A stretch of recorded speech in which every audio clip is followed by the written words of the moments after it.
world trying to say when I try your bluff, bluff.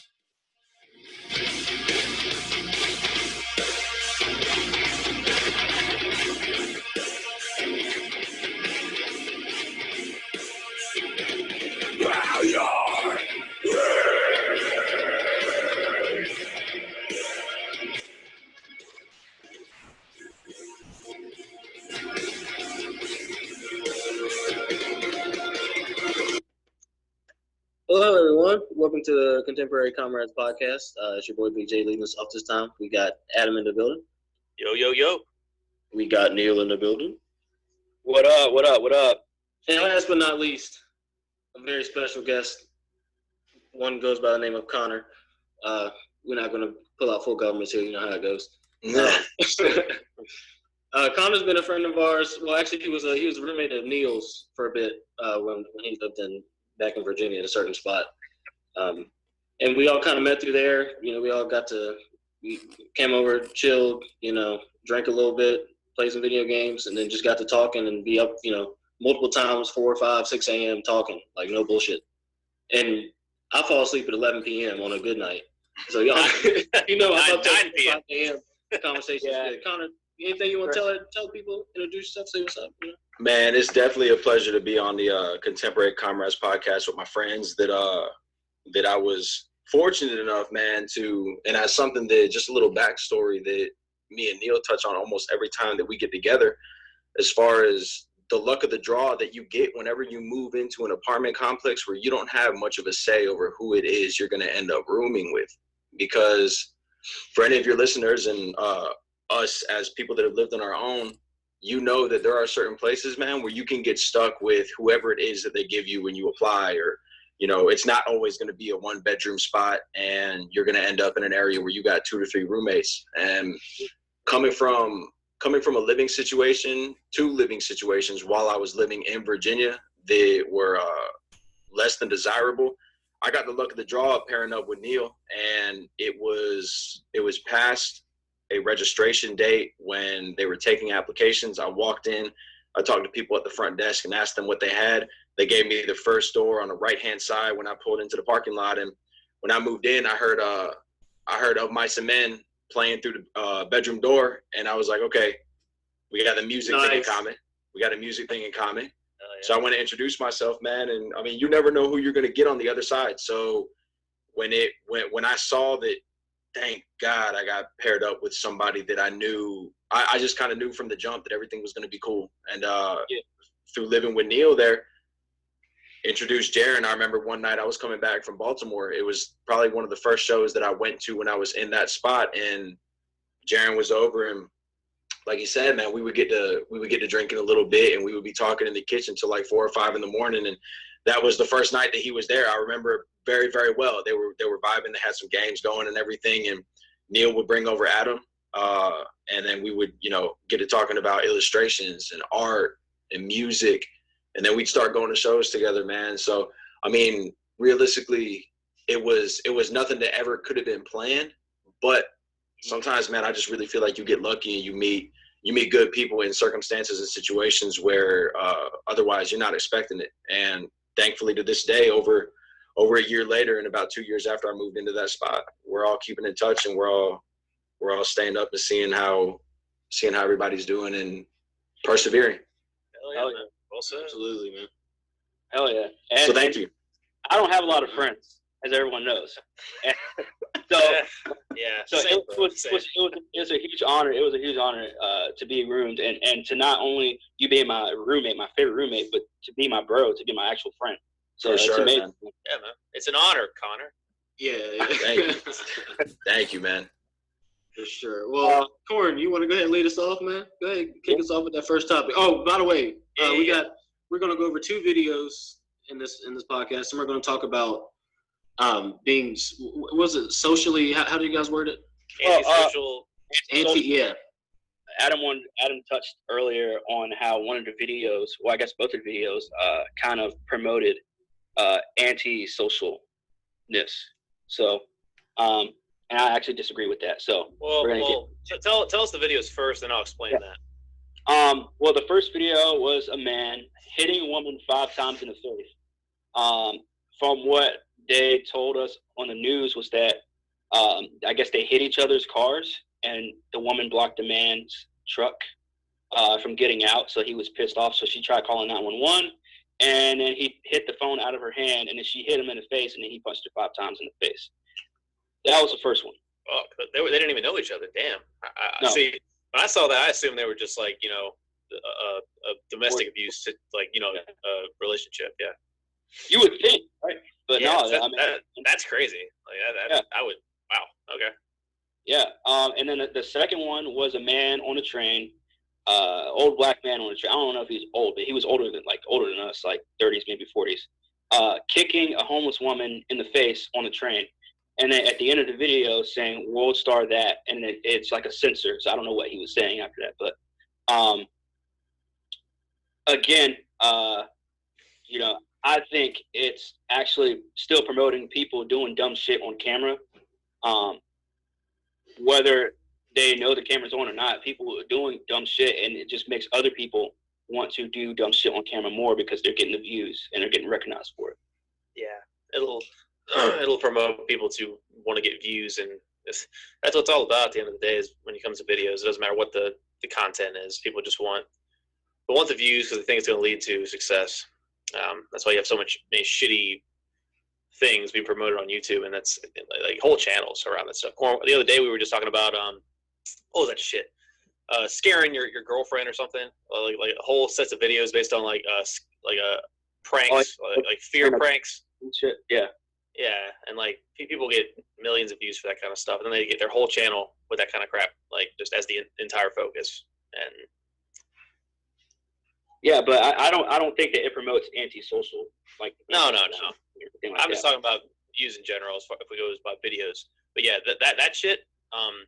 What did you want to get into the whole thing? Why you don't think that promotes antisocial behavior? Yeah. So okay, you start. Tell me why you don't think it promotes it. Because you see people getting recognized for this shit. You see people going out here doing dumb shit, whether it's fighting someone, punching someone, spitting on someone, doing something demeaning, whether they're demeaning themselves or demeaning someone else for likes. Clout. Basically like the clout chasing, which I haven't heard the word clout. I've heard it, yeah. Before a year and a half ago. So like people are doing all this shit for recognition for their quote unquote 15 minutes of fame. Yeah. Now, I honestly, I don't see this going away at all. Right. Even when you see people, you see the repercussions that are happening to these people. Agree with you, bro. This generation has no idea. Like this generation still doesn't learn the lesson of, you know, you come across the wrong person at the wrong time and you're fucked. Okay. I actually agree with you. I think you misunderstood me. When I said it promotes antisocial behavior, I didn't mean like the whole online part. Online relationships are pretty much what we're all getting more and more of. I don't like it, but that's just the way of the future. What I meant is it goes against in-person relationships because people are going to be less likely to want to go out and talk to strangers when you got strangers beating the shit out of each other. You know, it's promoted on a video system. You know what I'm saying? Like people are less likely to want to go out and meet people because you know you got psychos just everywhere. That's what I mean. Yeah. So I think we're both right there because you're right because the videos are going to keep on coming because people love watching idiots. So there you go. But they're not going to want to go out and meet those same idiots, you know? Because now you're getting paid to be a fucking idiot. Yeah. It's a fact. Oh yeah, we've seen it plenty. I kind of want to take something that what Neil touched upon as far as the recognition that people who wild out on the internet and people who are going viral or doing things for attention. And that's something I totally agree with because we grew up, we're old enough to remember when there wasn't a phone in our hands at all times. So when somebody was wilding out in elementary school or somebody was wilding out in middle school, there wasn't anybody really filming that for that to go up on the internet at that second and at that point in time. Because I mean, when you think about it, when you go to the mall, when you go to a concert, when you drive by a bus stop, I don't know if you guys have schools near where you live. When you go by, it's kids younger than what I was when I got my first cell phone, who nobody is looking up and having a conversation anymore. Everybody's down here. Everybody's down here with it. Yep. So what you have now is, like Neil is saying, the recognition that you get not only from your peers immediately around you for wilding out and being a psycho, but the attention from the internet. If the four of us wanted to get crazy, that could go up on Facebook Live right now as we speak. It could go up on IG Live right now as you speak. You can stream on YouTube. You have all types of outlets where at the snap of a finger and at our fingertips, the whole world, granted, not many people are going to see us because it would be our followings on social, but like theoretically anybody can see you and you could just go. Now, when Neil was talking about the part of it that you could bring antisocial behavior or what Adam was saying about what it kind of promotes, I think the way that I looked at it was sort of like a social disconnect, in the sense that, and bear with me because I'm gonna try and word this the best that I can. I didn't watch the video of the guy beating up the older lady on the subway, just because I'm not really interested in seeing content like that, and that kind of stuff isn't. There are certain things that you watch that you'll just kind of replay over and over in your head after that, and that's just one of the things I didn't really feel like checking out. But I saw it on the news, I saw the clips and everything, and I think the part that is the social disconnect is the fact that it's a bunch of people sitting on the train filming this, and nobody's intervening, nobody's stopping, nobody's saying anything. Everybody's goofy right there with their phones, and nobody's stepping in like a person would back in. If the four of us were on a train in like 86 or 92 and somebody started putting hands on a girl, I would like to think that the four of us would get involved, and we wouldn't just sit there, even if we didn't have anything in our hands that we could go viral with or get attention with. And shit like that, because that's what they were doing with the cameras on the train. That social disconnect, and that disconnect from responsibility, from accountability, from protecting people that can't protect themselves, that kind of thing is definitely something that I would consider playing into the not so much antisocial as a socially awkwardness, but people just not being people not having humanity, bro. Like that it's a popular trend. At the same time, that they're getting more and more attached to like the internet and like social outlets, but losing what it means to be human. And I'm guilty of that too. I think everyone's guilty of that. All of us are, for sure. Sure. At some point, I try to stay away from it as much as I can. But I mean, working in IT, I mean, I'm around the shit all the time. It's inevitable. All the time. There's a screen in my face, probably of the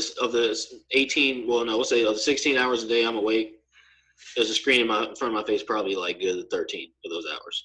And yours definitely has a distinction to it, man. Like that's your career path, and it's part of something that you're passionate about, and something that you do to support yourself and whatnot. Yeah. And I think there's good and bad ways to be able to use technology, as we've seen, because I mean, like technology has done wonders with the knowledge that you gain for IT, and the way that you can fix something that I would have no idea where to begin on the simplest of problems when it comes to a computer. And the skills that you gain in your job and what you went to school for, that stuff that is using what we have now to an advantage. And then you got people out here who are being crazy, bro, and using it for the total opposite. Yeah, like when I get a chance to put it down, it's down, and it's not in my face, like, for sure. But yeah, people, man, this is something that's kind of been boiling up really since, I would even just say like past 8 years. Like I really think when we were graduating high school, like 2010, 2011, I think when that time frame hit is when people just really started like not giving a shit about other people. Like even worse than before. Yep. Yeah. All the like kind of like you were saying, like all the fake social notoriety that people get. Like at the end of the day, this social media shit, all you gotta do is turn the power off, and it don't mean shit no more. Yeah. And that's the thing that gets me about the whole thing, man. And I mean I got rid of my social media in 2012. I haven't had a Facebook. I never got an Instagram. Really? Yeah. Neither have I. I quit before Instagram. I quit before Snapchat. Like I was done before that shit even came out. Wow. And I already knew what it. I already knew it was going to turn into. I was 19. Yeah, I respect that. Like hardcore, I do.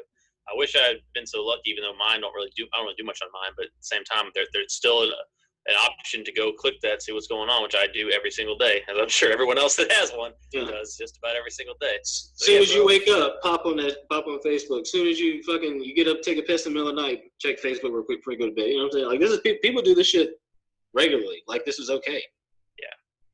Yeah, I mean, look at it this way too. Is like the government wants us to be antisocial. I feel like this wasn't like an unplanned thing where they're like, you know, they've been doing this for decades where they've been throwing things at the wall and trying to see what sticks. And this, unfortunately, was the one thing that stuck. Yeah. I think this is pretty calculated, to be honest.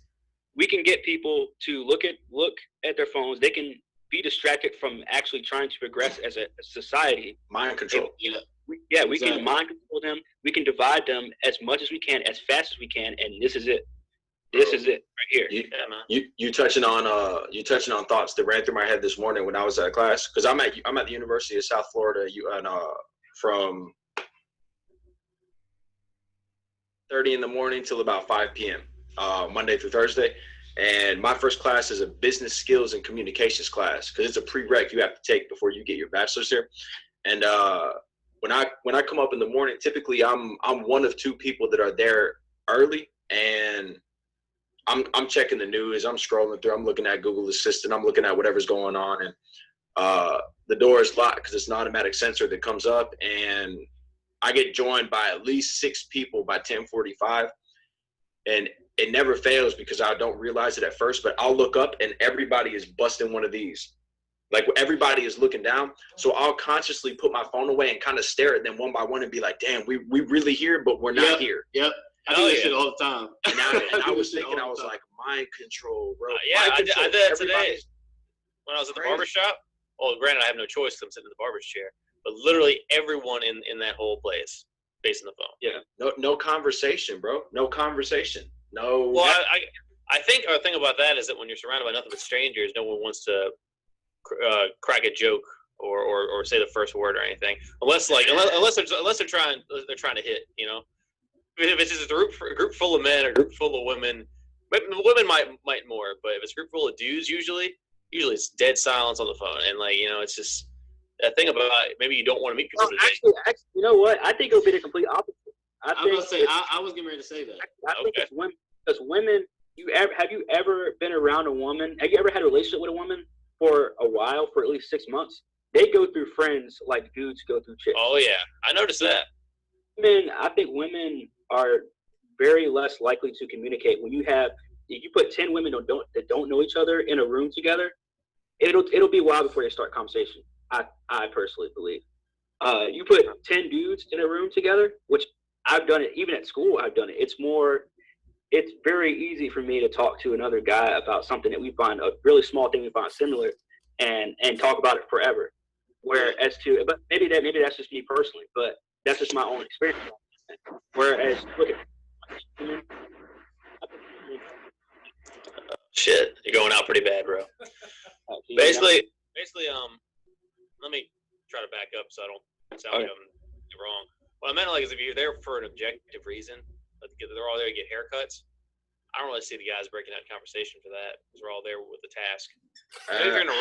If you're in a room full of something with what kind of barbershop are you going to? I was about to say the barbershop is where you like get busy. That's the part where you talk with the trimmers or whatever the actual term is, the barbers.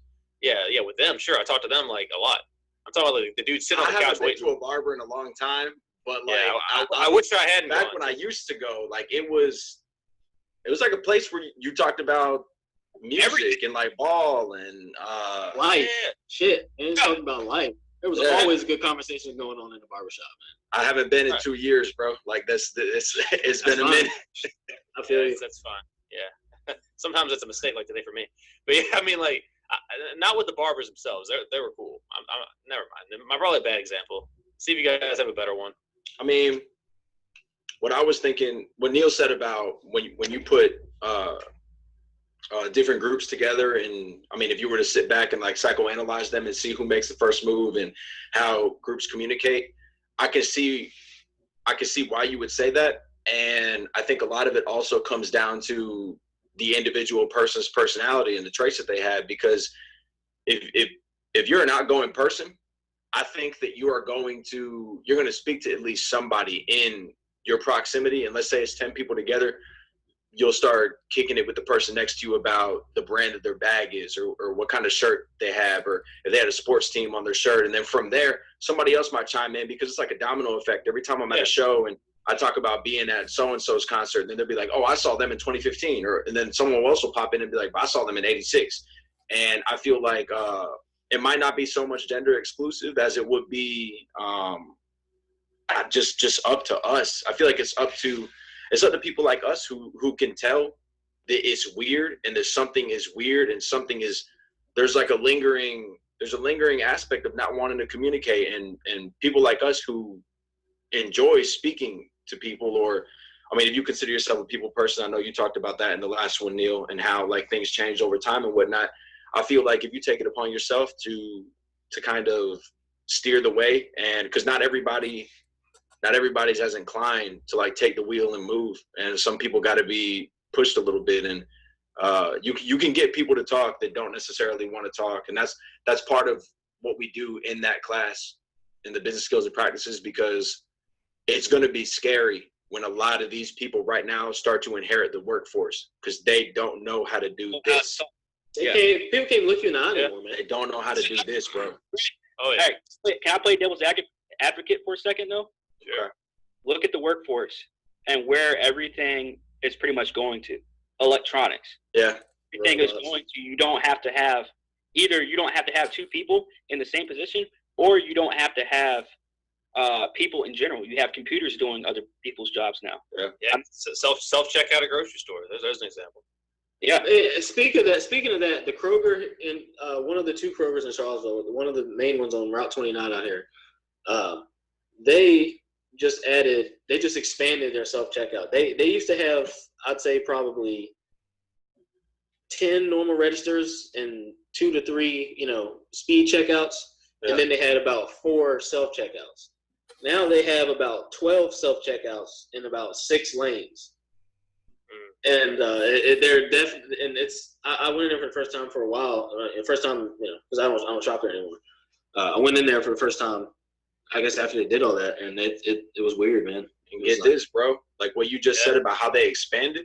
The Target by my spot, they have 16 self checkout. Oh my gosh. Registers. They got 8 on one side of the store. It's just because it's a super Target where they have groceries, they have everything. Right. 8 on one side, 8 on the other. And now all cash register lanes, I was actually more mindful of this than usual last time because it was weird to me. Like I didn't see anybody at the center, like actual beep beep. Like when you go by, it was maybe 3 people running registers, and one of those registers was 10 items or less. Like one of those. Really not about it. Everybody was in the sides. So I felt bad. It was an older lady over there who had no customers, and I was like, damn, I'm only checking out with this one thing of like Doritos, but I mean, I guess I'll go over here real quick. Yeah, because, right. She doesn't have anybody. Yeah. Yeah, it's like they're promoting people who don't want to deal with other people anymore, which granted, we're all guilty of doing that too, because sometimes you don't want to deal with somebody. You think that person might be really annoying, so let me avoid that, but they also might make your day. So you're missing out on relationships that you could be having, even if they're extremely minor. So yeah, well, even though it doesn't make your day, you're making someone else's day. Yeah, dude. You could say one positive thing and you feel like shit, and you leave still feeling like shit. That person might be a lot better off for what you said to them. Yeah.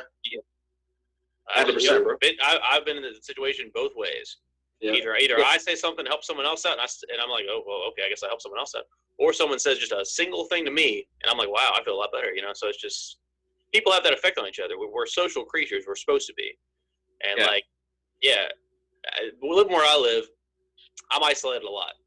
So I have to literally go out of my way to meet people, go to coffee shops, go to grocery stores. Because you guys have college for that. Jaron, you got a girlfriend. I literally have to go out of my way. That don't mean I can't meet people, but I mean, I see what you're saying. It's like when you get a girl, it's like no more social interaction. Hold up, Jaron. Let me finish. Let me finish. That's your only friend.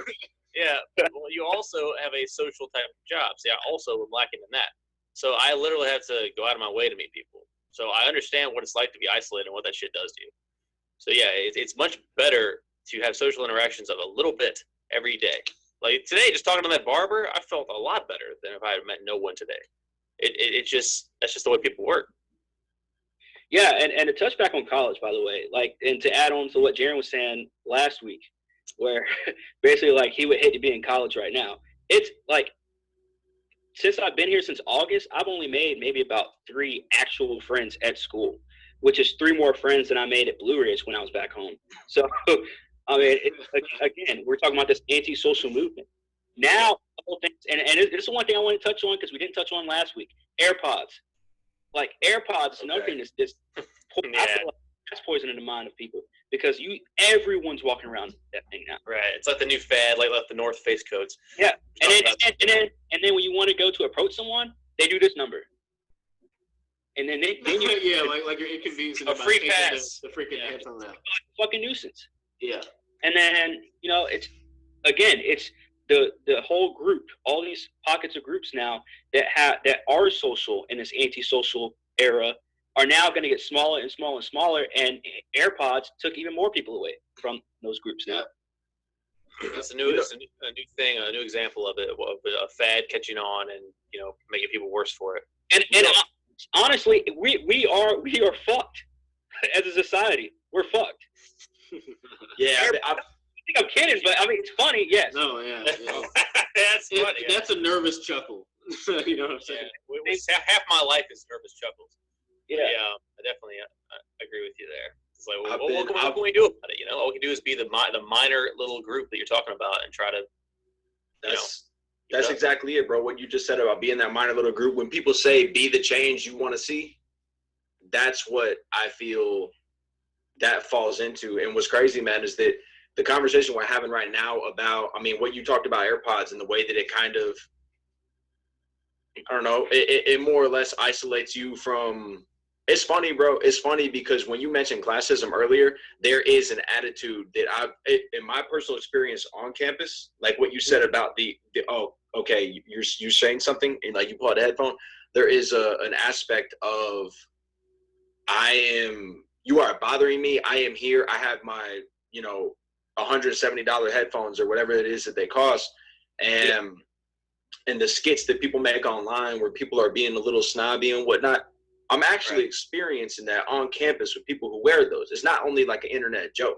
It's actually a thing. And that's not to generalize everybody who uses Apple products or everybody who uses these headphones. Yeah. But when I'm on campus and you got to ask somebody for directions or you asking somebody, hey, is this room up in this building over here? It's like, yo, get away. It's like kind of how it goes. And it's true. It's a conversation I've actually been having on and off over the past 2 days with somebody who's kind of close to me. And it's crazy how now, if you are outgoing and you're somebody who's conversational and you're somebody who's social, you're actually the weirdo. You're actually the person that people look at you like, why are you trying to talk to me? True. Yeah, bro. Yep. Every time I go to work, like my job is the most social place in the world. I work in a distribution center, whereas the place I go for work, other work's online. We're talking about. But yeah, like, so whenever I talk to somebody at work, half the time I say what's going on. I just give them a little head nod. Sometimes barely even a second of eye contact. They don't even give me that.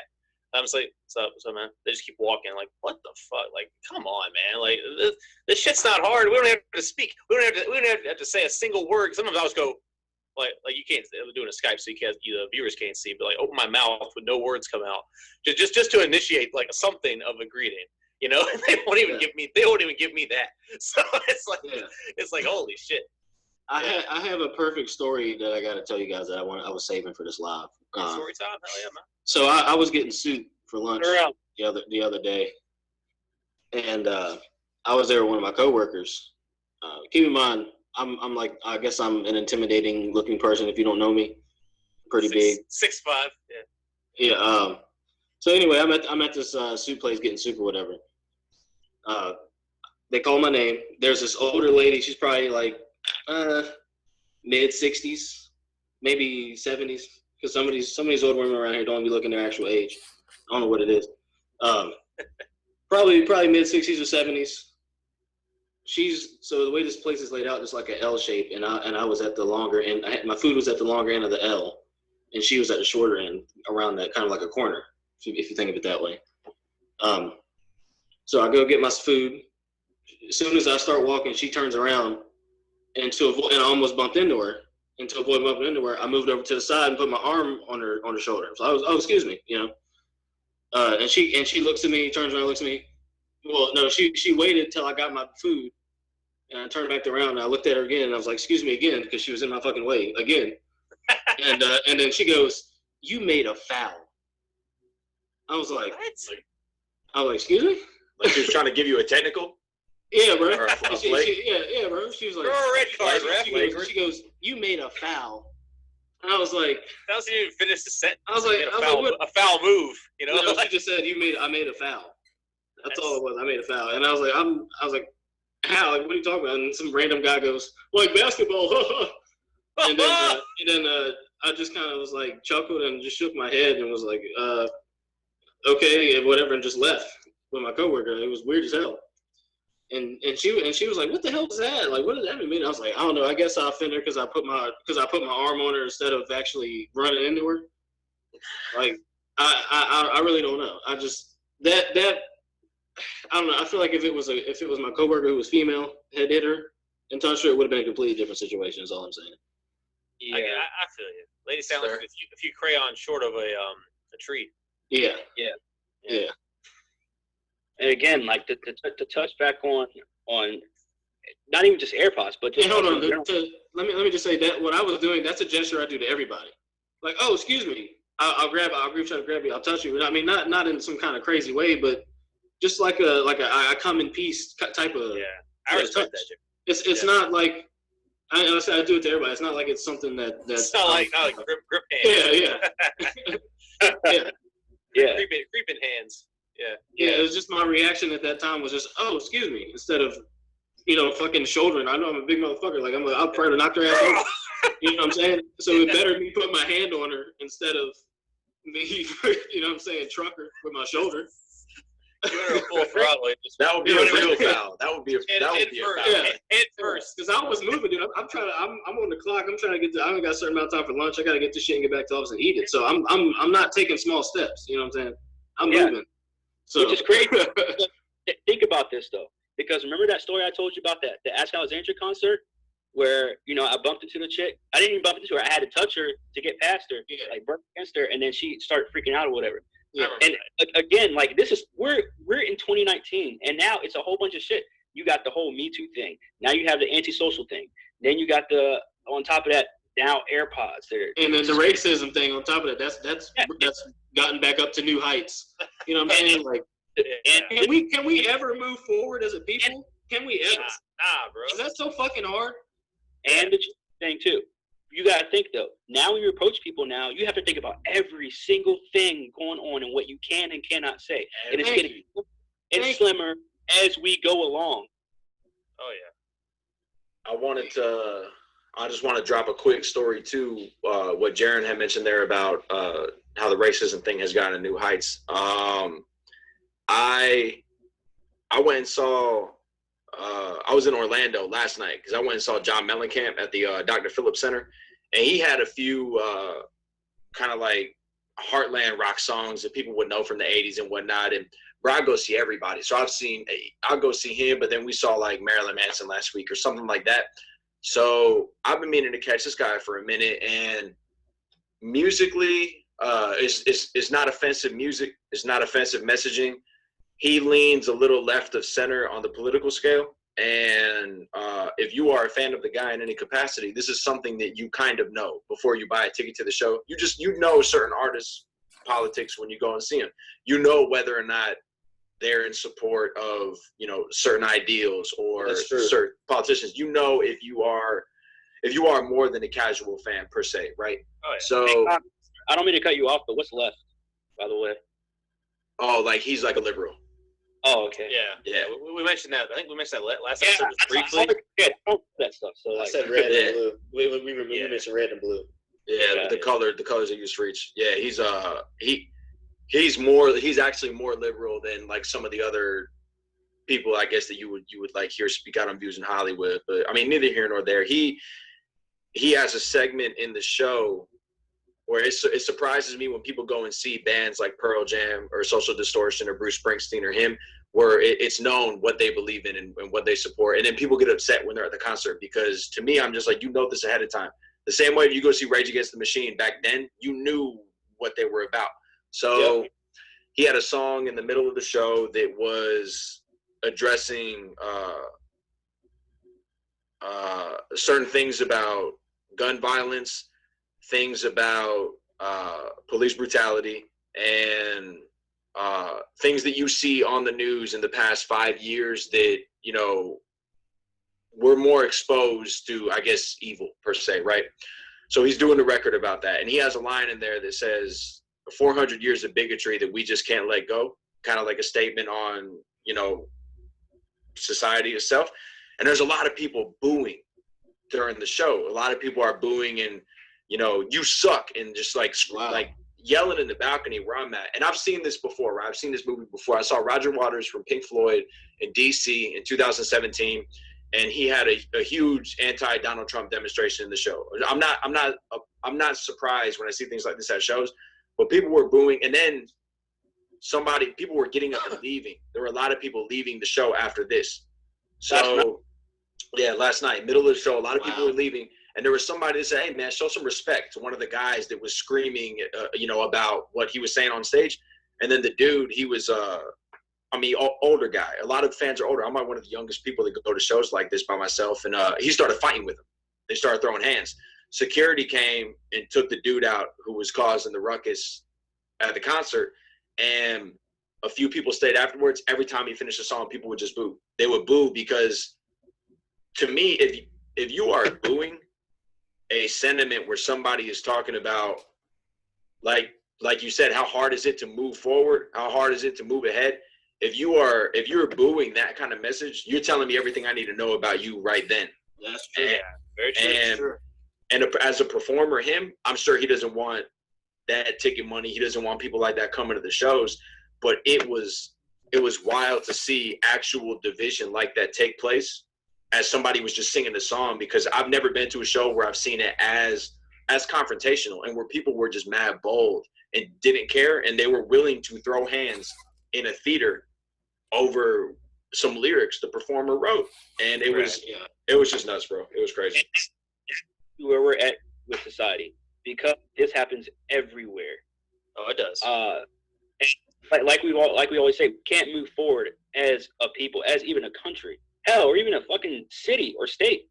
You can't move forward as people when you fight over dumb shit. There are actual issues that are a problem. Yeah, and honestly, I don't know, man. It's crazy. It's crazy. That's all I really got to say about that. Yeah, for sure. Jaren's go-to. I got too many thoughts going at one time, man. Say more. I feel like you gotta say more. I feel like you got something on your mind that you ain't saying. Yeah. No, I mean, just it's crazy how here's Jaren's go-to though. So. It's just the corruption and the, you know, as we said earlier, the mind control. It just goes so deep. It's so deep in every single aspect of what people take in on a daily basis. Like, to the point where you can't even go to a fucking concert and have a good time anymore because it's politically charged and people get pissed off. You got crowds joining in on the bad messages. Yeah. You can't watch sports anymore. You know what I'm saying? Everything that people used to actually relax with. Not saying that we need to be relaxing, but at the end of the day, shit was more compartmentalized and separated. Like, politics was with politics. Yeah. And mixed in there with business too. And then sports was sports, mixed in there with some business too and some different type of politics. But now it's literally like, you have these fucking athletes and people talk like shit talking the president, regardless of who the president is. You know, and I'm talking the American view of the president. To me, the president doesn't mean shit. Never has, never will. That's not where the real power is in this country. That's a whole different story. I'm talking America's view of the president as, you know, your commander in chief, your end all be all for how the country goes. You have people with all this influence shit talking this particular person to the point where it's got everybody shit talking everybody. because they feel like, oh, if you can shit talk the president, then why would I care if somebody who also doesn't like the president will get along, but somebody who does like the president, well, fuck you, because LeBron said that the president was a piece of shit, and I like LeBron better than you, so I'm gonna go listen to what LeBron said. You know what I mean? Toadies and followers, man, and fans, quote unquote. Join in on the bandwagon, whether it's a good or a bad one. Usually a bad one. So yeah. And as much we love to repeat ourselves on this podcast, because we do. Oh, we do. But again, it's going to come to a point where you're going to have to choose side. It's going to come to a point where we can't be bystanders anymore. You know what I mean? And yeah, that's true. I feel like we're just getting closer and closer, like very fast to that point. I feel like in a way too, you choose a side every day when you leave the house. You choose a side every day when you leave the house, depending on how you interact with somebody in the respect of if they try you, you at your job and they wild out on you, you pick a side right then and there on how it is you're going to behave based on that person's intent and where they're coming from, or somebody who treats you in a way that you didn't expect but you appreciate, like something that they proved something wrong that you may have had as a preconceived notion. You choose a side, I feel like, every time you step out the house, no matter where it is you go, because, man, you get met by the whole world out there, and the whole world doesn't care about you. And but that's the thing, everybody wants it to, and it never will. Yeah. It never has. Oh. Not as long as government has been a thing. It was here before us, bro, and it'll be here after us. Exactly. Very true. Very true, man. Exactly. And you have no idea how many. I don't really make many house calls in my job anymore, but when I was making a lot of house calls, you have no idea how many more people talk about politics now than they did. Yes. Before, like just openly, just out and open, just spitting it out. Because PC influence is everywhere. Politics are in everything now. Yeah. Politics are in our superhero movies. Politics are in cartoons. You got just shit being ruined by politics. This is true, and that's another thing is the youth too. Like we kind of are good because we kind of have our minds not all the way poisoned yet to where we can somewhat make a change. But now you're talking about these people our age in about 10 years are going to be politicians. Hell, people our age are already politicians somewhat. Yeah. Now with all these scandals going around, you're talking about people that are going to have social media, that have had social media since 2010, that are about to be politicians. And you think they're digging up dirt on people from 1980s and 70s. Think from 2009 and 10, where they had Twitter in 12. They got your every thought, man. No privacy is left. You think Skype isn't putting what we're saying right now in a bag away somewhere, shipping that off to DC? Bro, I gotta tell you right now, bro. The same way, like you just said about Skype, and the way that, like, I mean, everything is everything, bro. Everything is being recorded. Everything's being watched. Our phone calls, our texts, blah blah blah. I was having a conversation with somebody about, because I got a homeboy in class who lives in New Jersey. He lives in Newark, and he flies back and forth when it's spring break, when it's summer, blah blah blah. And I don't know if y'all have done this or you have had this experience as well, but we were talking about the airline that he was going to fly with, and I was like, oh man, it was trash the last time I flew with them, or I had this experience.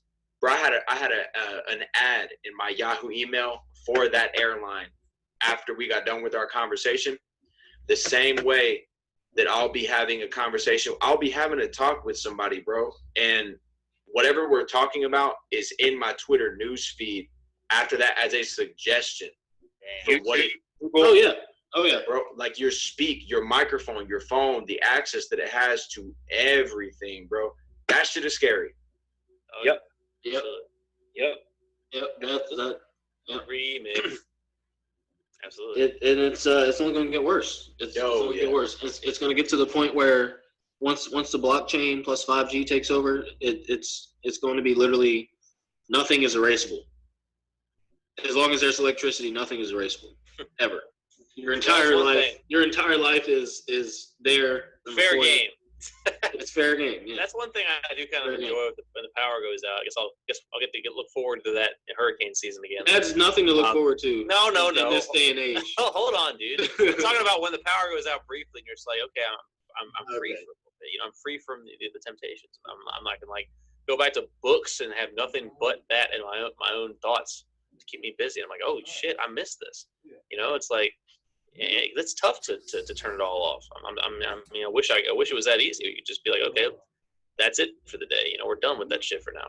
I'm disconnecting myself from these temptations. But I mean, the thing is, you can do that. You can just turn everything off and have one little light, read a book or something every night. Go outside. Like you can do whatever the hell you want to do. It's just. I will say this. I know. Go ahead. I will say this. We can do that. Again, our generation can do that, but the generation after us, below us, their minds will be so poisoned and their minds will be so adjusted to having power, to having light, to having electricity everywhere, to having instant. You can look up anything now. They don't know life before the internet. They don't. So that sucks. Out, yeah, that sucks. When that goes out, it's gonna be like Mad Max. Like, you think I'm kidding, but it's gonna be like Mad Max, where they're so poisoned. They don't have that information anymore. They can't do that anymore. Now they're gonna go out and kill someone. And I'm not even exaggerating. Like, it'll get to that point if that were to happen. That were to happen. If you lose power for a few days, depending on where you are, that's something that could very well happen. Let me take a look at it. Just about every apocalyptic story ever told involves the power going out. So that would lead to one thing or another, no matter where you look. Either they'd go crazy first, and the power would go out, or the power would go out, and then they go crazy. So yeah, Well, think about it. Unless you got solar panels, like a self-contained solar panel system that gives you your power, that your water's gone, your food's gone, your sewage is gone. Yeah, like not just I can't turn the lights on and play the video games and I don't have internet. It's like shit that you used on a daily basis to survive is now gone. Yeah, you better have a fucking backup plan or something. Yeah, especially with the way things are going now, where I have to do homework with the camera on in Spanish class. How fucked up is that, dude? That blew my mind when you told me that. You have to do your homework with the freaking camera on. Y'all remember I sent y'all that screenshot of me doing my homework with my shirt off, right? Yeah. I think so. Yeah. But I would have too. I should have did that shit, Nate. Should have done what you draw. Yeah, I see what you draw or some shit. I probably would have got kicked out. Actually, definitely. But because even now books aren't even physical anymore in college. Like, they're doing away with our books, where we had to buy online. You get an access code, and everything's online now. Where you just show up to class and say, okay, yeah, we did this, yeah, we did that. Work with a partner. Okay, go home and do 3 hours of homework. Literally, with the camera on. Literally. So, again, antisocial. I feel like the in-class shit isn't going to happen anymore. I feel like all college is going to be online now. And I went to online college for my second 2 years. I regret doing that because I missed out on the friendships I could have made. But the way you're talking, that won't even be a thing for much longer. It won't. I truly believe it will not be a thing in like 10 years. They already have hybrid. Connor, you can probably attest to that because you're at a 4-year college. They already have hybrid classes. At Blue Ridge, they had hybrid classes where you walk into a classroom with 50 people, nobody can talk. The screen is the professor. The professor is not physically there. It's a screen, it's a projector, and the professor is on screen in China somewhere teaching the class. Yeah. That is a thing. I feel that. So my statistics 2 class was, bro, and I'm garbage in math, so this was not good for me. I was just going to say, I learned horribly that way. I do not learn well. No way I can do math virtually. I could do math online. I'm thankful I did all my math at Blue Ridge where it was in person. Because math online, fuck out of here, yeah. No, not at all, man. Not at all. So that's where we're at. Shit, in 20 years they might have something where you've got like a virtual video session with the teacher, and all your little math tablets are like connected to the teacher, so she can buzz into each of your tablets and correct your shit and talk to you. Like that's how it's gonna be, man. But the difference is you'll be sitting at home like on your kitchen table floating or some shit. You know what I mean? And that's what becomes harder and harder to get discipline going for your own mind. Disconnect yourself from these temptations, because if you got schoolwork to do like I did, it was very hard to disconnect from temptations. Like, oh, there's my PS4 sitting right in front of my face. Oh, there's the phone right there, but I have homework to do. You know, you have to literally put your brain in like shelves, which is tough. Like, it's way better to just be away from that shit. And that's honestly what we get when we get to go to stuff in person. We get that fucking escape. Honestly, I'm thankful to my job, even though I don't like it. I have no temptations to be on my damn phone when I'm in that job because I'm not allowed to, you know, because I was like, okay, I get to finally think clearly, which is something I wish I could just make myself do all the time. So, you know, like, you need that escape. You really do. And just like you and I have both mentioned before, Adam, is that we were able to think of lyrics for songs while at work because we didn't have all these distractions. You're at work, but your mind isn't necessarily on work because it's nothing but physical repetition. So you're at work, it's working, and you're thinking of like different lyrics for different songs you want to write, and you're thinking of different ideas for comics. I'm thinking of different ideas for what I want for, you know, all this different stuff. So my best comic ideas that I've written down on my lunch breaks, there you go, on my lunch breaks, because I'm thinking of them in work. It's crazy. Like we need that separation for our brains, you know, like it's there's an example of isolation being a good thing for your brain. So I mean, yeah. So the next thing I want to touch on is Aunt Becky from Full House. Yeah, cool. Just the natural transition of things, you know. I was just thinking, okay, what can we do to get on from antisocial? Aunt Becky, yes. that was where my brain was naturally going. This is another thing in terms of classism. Aunt Becky, along with 11 other people, were arrested, 2 weeks ago? Yeah, something like that. Now, for paying almost $500K for her two daughters to be admitted into USC after they did not make good enough grades to get into the University of Southern California. It doesn't sound like your daughters need to be in that school. Nope. Wait. She wasn't set up for life after Full House? No. I mean, the actress, right? Wasn't she like rich from Full House? Couldn't she pay for her own daughter's fucking shit? No, I don't think you understand, bro. I don't. All right. Here we go. Adam, let's say, I'm an example. Your mom is Aunt Becky, right? Sure. You went to high school. You applied to Virginia Tech. You could not get to Virginia Tech because you didn't have good enough grades. Your mom bribed the school $500,000 to get you into the school, and the school accepted it and let you in. Because your mom bribed them $500,000 to get you in. I see, she did have the money. Okay. Now I understand. All right, that makes sense. And isn't it something too where she obtained the money and other people obtain money by scamming people out of admission payments? Is that a part of this, or am I tripping? I think that's a part of it. Because I've read something like that as well, where there's 11 other people being investigated for this, and there are millions of dollars that have been lost in tuition money. Yeah. Yep. And if that is not a perfect example of classism, I don't know what is.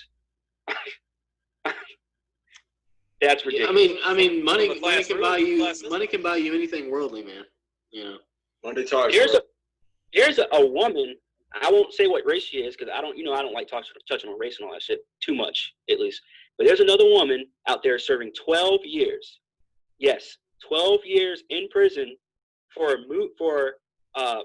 lying to a high school about where her address is, or where her address was, so that her son could go to a better high school. Bro, that can't be real, wow. Bro. Really? That's almost 13 years. Holy shit, man. Yes. That can't be real, bro. Stuff like that just can't be real. Like I can't read that. Very real thing. That's crazy. Yeah. Fuck. Yeah. Like I don't even know what the fuck to say about that, man. That's crazy. So now USC, of course, is under investigation. So we'll see how that goes. Do you guys think that Aunt Becky's actually going to go to prison for this? No. Me either. I think she should. But I don't think she will. She won't. You're going to take the money back. That's probably about it. Probably. I can see that. And the only reason I say that she should is because if it was anybody else in the situation, bro, they would be behind bars, bro, locked up.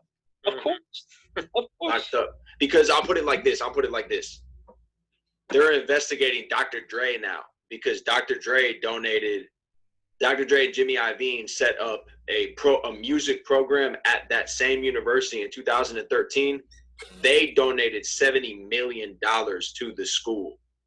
Dre's daughter just got accepted to the school, and Dre posted a picture of the acceptance letter and he said, clean admission, no jail time, as a joke. Yeah, I'm looking at it right now. That's great. And somebody dug up the donation. Now, granted, Dre didn't just give the school 70, mil and say whatever. It was for a music program. But yeah. I only say that if she's guilty, that I would like to see her go away because anybody else would be treated that way. That's because, bro, like I would not want to see something like that happen to Dr. Dre. I'm just keeping it a buck with you. Like that's Dre's cool. This, bro, like, come on, man. If it were anybody else, man, in her position, her being, like you said, you're not going to mention specifics about her, and I feel you because that has a lot to do with it, in my opinion. Yeah. And if she I second that. If she were not that, and if she were not who she is, bro, it's lights out for you. Absolutely. And what's the actress's name again? Lori something? Lori Laughlin or something like that? Yeah, okay. Because she is who she is, though, bro, she'll be fine. And her kids are still chilling at USC. Like her kids are just. Oh yeah. I thought that I heard that they dropped out. I thought I heard the daughter left. Really? Because she had two of them. She had two of them, I think. I thought that I heard they left because of the scrutiny that they had received on campus now for this. I bet. Because I can't imagine they're staying there, bro. I gotta imagine you got out. That's fair. Yeah. Yeah, like everybody knowing that. Ridiculed at the ass. Honestly, bullying's back. Asshole to say that. Do you really think they're going to get that much scrutiny at the school? I do. Yeah, we because were just talking about how much people can't wait to fucking talk shit about people. So if they know some dirt on you, you know what I'm saying? Well, and bro, let's put it like this. Let's put it like this too, man. If you ran up on Lori Laughlin's daughter, and it's like, yo, there she goes. You coming over here and like somebody. Yeah, exactly. I mean, like there's gonna be a trolling aspect to it. And they're like, oh, your mom's a clown. Hope she enjoys orange. Something crazy, bro. You know what I'm saying? And right. I mean, yeah, I think that, and there's also people too, man, that I'm gonna assume you come from, or you're either taking out wild loans or you come from money to be able to go to a school like that. But if you are there, and even if you did not get in the fairest of sense, like if your parents are loaded and they can pay $50,000 for a semester's tuition, you might have a chip on your shoulder towards somebody who scammed their way completely in because it's not fair, whatever it may be, whatever the case may be, because we don't go to school there and we don't know how we would feel. But I just have to imagine, bro, people are not going to be like supporting her, I think, so outright. Yeah, I mean, they already dropped her. And here goes another discussion. They already dropped her from Fuller House, the Netflix show. Yeah, Fuller House. I saw that. Wow. I forgot that was even still on the air. Shit. Again, that's how irrelevant Full House culture is to me. Yeah. And another discussion we had in class on Friday was, okay, they dropped her. Should she really be canceled? Like, should she lose her job? Yes! Because there are people out here that do way less shit and still get fired. And they get canceled.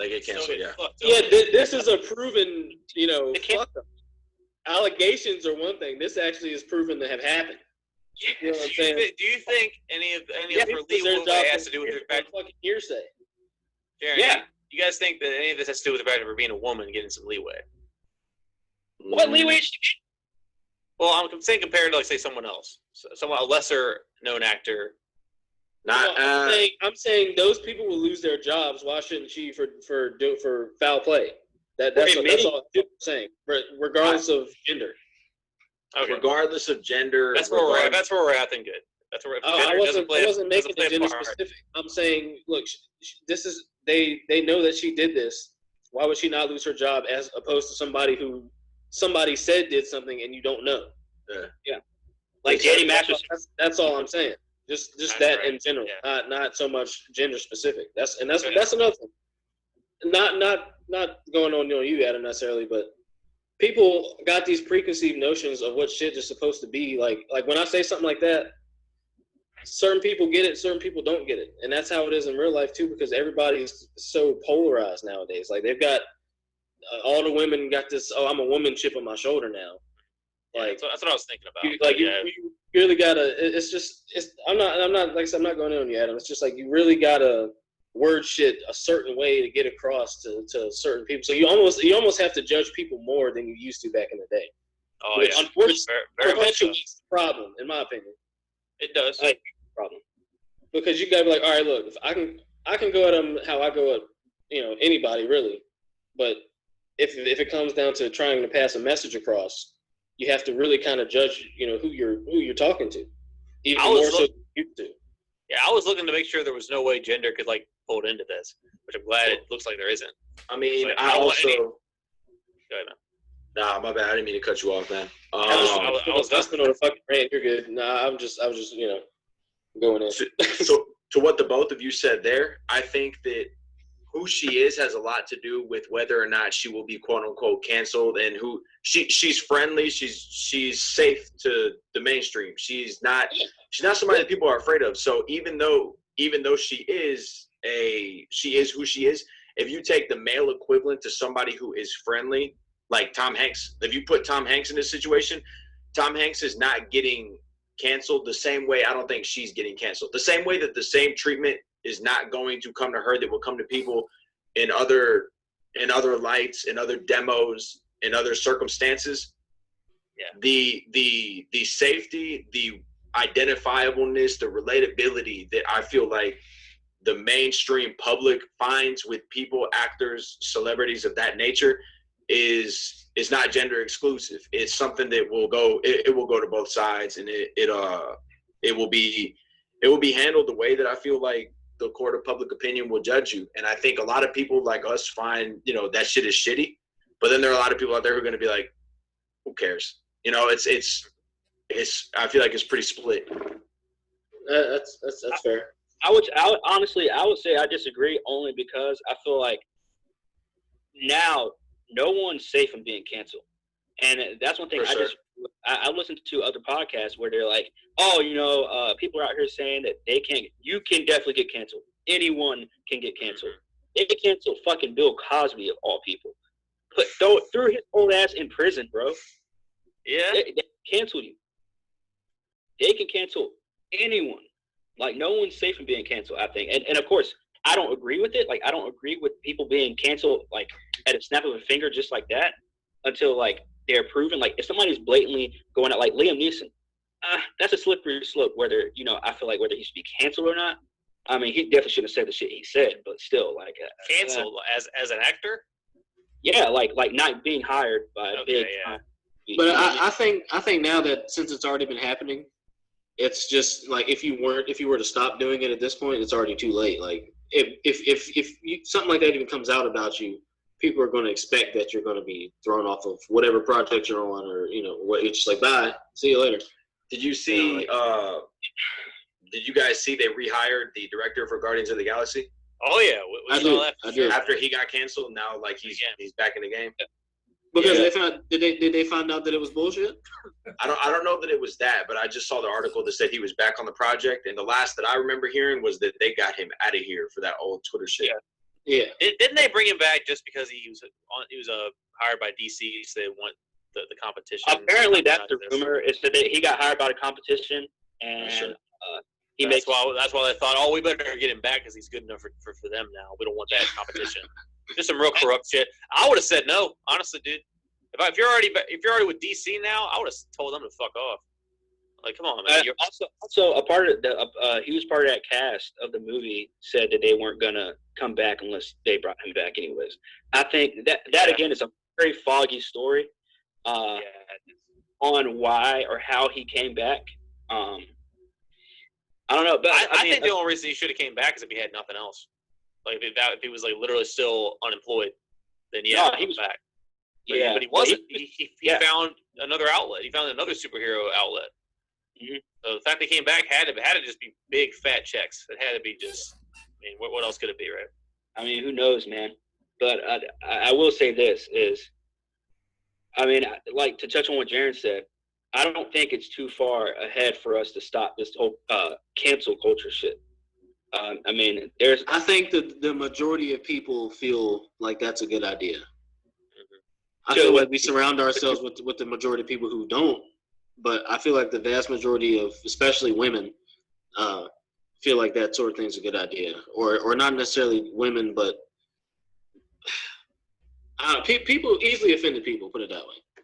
People who feel like, you know, maybe not necessarily the Southern hardworking person, but like maybe like the slightly upstanding person who, you know, worked hard to get where they're at, and you see somebody like, you know, like that, they're like, yeah, get rid of them, fuck it.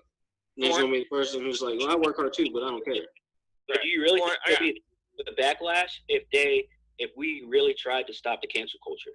If you're like, hey, hold up, and not just like completely stop it, but like say, hey, we need evidence of all of this shit. Yeah, let them. Yeah, if they're not indicted in court and proven guilty, they are not being canceled. Are we too far for that? Yes, because that's too masculine. That's the problem. That's quite a statement. That's too logical. That's the problem. There is, I mean, masculinity is shunned. I'll say that. Get back to superheroes one more time. The cancellation. I wanted to go over this briefly since we're on this subject. The Netflix Marvel shows. Do you think they were canceled under some kind of like a conspiracy of them being too mature? No, I think I know exactly why this happened. Okay. Doesn't Disney own Marvel? Yeah. Yes. Disney is. I've read that Disney are starting their own streaming service. Yeah. And they're using all their films are being pulled from every platform. Anything that's Marvel, anything that's ESPN, anything that they own is going to then go under the umbrella of whatever Disney streaming service is. And I think the Marvel thing on Netflix with Punisher and so forth, that's a part of the reeling in of their product that they own, even though like it's not like they own, like you know what I'm saying, like there's a disconnect for it, but they're getting all their ducks in a row to remove anything that Disney owns from any platform to put it under whatever it is that they're going to have as their service. Yeah. I get you, Connor, but the one thing about that is I've read that Disney is not going to have R-rated content on their streaming service. R-rated? So taking off those shows is what I thought was the fact that they're too mature or too violent, which I found really awesome. That's an interesting point. Most of the fans liked it because it was gritty and actually R-rated and actually full-on mature. Just no forced jokes anywhere like every Marvel movie. I mean, let's be real. Even though I enjoyed them, you got forced jokes everywhere you look. And so, I mean, even Infinity War had forced jokes. So it's like these were very solid shows that, you know, didn't feel like they needed to go. So it's like that's just something else. Like we're on cancel culture. That's a good point, man. I mean, I wasn't aware of because did Netflix rate that show as like a TVMA kind of deal? Mm-hmm. Yeah. It definitely had to be. It definitely had to be. The one episode I watched. Because I never watched it. I never caught it, but I remember hearing about it going away. Yeah, because I know that they discontinued the series, and plus the dude from Iron Fist he's already starting a new show on something totally different. So they're not bringing any of those shows onto the streaming service. So I have no idea what the fuck they're thinking. Didn't you say that Hulu took up Daredevil and Luke Cage? It was rumored that they were going to, but there's no because you would see that everywhere if it was official. But that's true. Fuck. Yeah, I have no idea. And I mean, I just want to say this: I'm sick and tired of this cancel culture. I'm sick and tired of every time somebody gets on Twitter and says something, every time somebody doesn't shake a certain person's hand or sucks a certain amount of dick, get fucking canceled. Dude, yeah. Fucking last time I told you, and I told you another time before, that whole Funimation voice actor scandal. Connor, I don't know if you heard about this. DBZ fans alike are all pissed at all the voice actors now because they try to be these scumbags who set up this other voice actor, Vic Mignogna, I think it's his name, because they didn't like him or whatever. So there was photoshops of him grabbing like girls' boobs and shit and like photoshops. What did I say? You said they were photoshopped. Like it wasn't real. Photoshop. Yeah. There's no clear evidence of him doing this shit. Wow. Okay. And now these same voice actors are canceling canceling con appearances and stuff because they don't want backlash from the fans. Because the guy who got fired for that, the voice actor who they're all teamed up against, now has a lawyer and a team ready to take them to court. So I'm pretty I don't want to say excited, but pretty excited to see where that shit's gonna go. Who's actually gonna get canned at the end of the day? So like it's like cancel culture affects anyone. Like, and this guy just had success for that recent Dragon Ball movie. I gotta stop talking about this every single podcast because Connor, you didn't know. So no, dude, it's cool. And I mean, like, I'm gonna show you this real quick. I gotta step away for like a quick second, but you reminded me. All right, no problem. I told you last time I'll be collecting these lame little toys, bro. I grabbed this one. Yeah, I grabbed this one the other day, man. I had to go and get this. Oh yeah, man. Shit. Funko Pop. Oh dude. Shit, like, check it out. Freaking Piccolo right here. And I got like the plain clothes Goku in this joint. Nice, hell yeah. And man, like I just tossed these guys up there on my guitar amplifier and my dresser, and man, it's just you don't lose that, bro. Once you get into that when you're a kid, man, that stays with you. That's what makes it so painful to see that some of these like heroes, I don't want to say like role models, but for some people they are. Some of these people who I thought, okay, this person identifies with this character. I don't want to separate them from that. I want to see them as the same thing. But you see that one of these beloved characters, voice actors, the same exact thing you could be seeing as Brie Larson as Captain Marvel. The same thing you could be seeing. When you separate that shit and see this person for what they are, that shit hurts. That shit hurts you because you can become attached to that fictional character. And that's what I've been seeing. I know you mean. Yeah, man. Yeah, this culture. I mean, again, I think it's got to stop, man. Because now they're going to cancel everyone. Everyone's going to get canceled for something, especially with this generation coming up, where there's internet. Internet is so accessible. Social media, bro. Yeah, everyone's going to get canceled for something. That's what does it. I think we need to cancel social media. That needs to be canceled. Facebook needs to be canceled. That's facts. Instagram needs to be canceled. But it's Snapchat needs to be canceled. What's that? It's never going to happen. It's never going to happen. Oh no, it's never going to happen for sure. But it needs to. There are not enough rational minds out there to agree on this, dude. Yeah, exactly, and that's the problem with all of that. But that's why that's also why we're talking about it. Yeah. There's more stupid in the world than smart. Yeah. That's a big fact. But the thing is now, like you can justify social media use because you have to promote your own business through it. You can it has its good side and it has its bad side. Also true. Very true. And they're pretty defined in my opinion. Like they're pretty defined. Either way, I would rather be without it than be with it personally. But a lot of people don't. But then again, as somebody who wants to open his own business within this year, I'm gonna have to use it, but it's gonna be strictly business related. Yeah. So that's I'm in the same position. I got rid of majority of my personal shit off my Instagram because I'm getting to go into wrestling within the next month. So, that's my sole reason I have that, and I just got a Twitter not too long ago for wrestling. So, yeah. Right. I'm in the process of making a Twitter for my writing and comic stuff because I only want that for business as well. Like I think that's why I've been putting it off so long. Is I want it to be perfect. I mean, exactly what you and Neil said, Adam. I mean, I'm definitely not gonna, because I don't pursue this anymore, and I'm not gonna like get too deep into it. But like, I had a YouTube channel when I was younger that I played guitar on, and I would send it to certain rappers whose like music I would play on there, and it was a means of being able to connect to the artist, and because like Twitter is one of the more direct lines of social media, and I mean, a lot of the time it worked. I've made a lot of like decent connections with a lot of these bands that I used to go and see up in DC and Baltimore because you have a good conversation at the show and then you hit them online afterwards like, yo, I appreciate the time. Well, they'll follow you back on there, and the next time they're in the city, y'all meet up, and that's the experience that I've had with that. So for me, cool shit.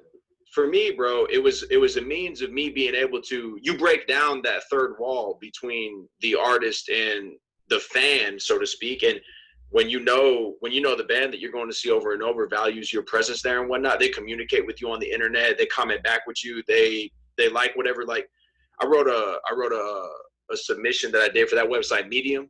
It's like a self-publication type of I've heard of that. Yeah. I put one up there about my time up north and the way that I was able to get close to one of these groups and what they meant to me while I was there in a new environment and I was, finding my way.